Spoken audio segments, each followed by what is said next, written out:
The Lord restored my grandchildren back to us, and my daughter-in-law, my ex-daughter-in-law, but I call her my daughter, restored them back to our family. They were taken away from us for 9 months. We cried out to the Lord. You guys prayed with us. You guys stood with us. 9 months, which was, it was 3 years ago that they were taken from us and my son. And within 9 months, we began to see them.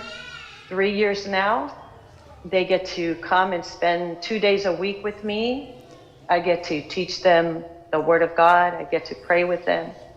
And God has truly restored. And then a few days ago, I call her my daughter. She's my daughter-in-law or ex-daughter-in-law, but I still call her my daughter.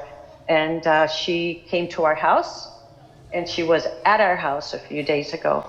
And that has been such a great restoration that the Lord has done. Praise the Lord.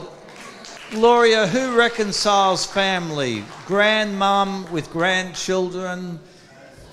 Your daughter? The Lord does. The Lord Jesus. The Lord Jesus. Gloria, what is your advice to someone who's separated from loved ones? Trust the Lord Jesus. I want to share a quick scripture because God gave me this revelation. And I want to share it with everyone that has a family member that's been in captivity, that's been taken from them. Deuteronomy 28:41 says that you will have sons and daughters, but they will not be yours because they will go into captivity.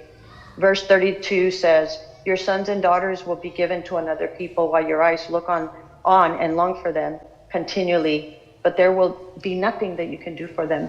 That's a curse. And Christ has redeemed us from the curse. Galatians 3:13 says Christ has redeemed us from the curse. He became a curse for us that we might receive the blessings of Abraham.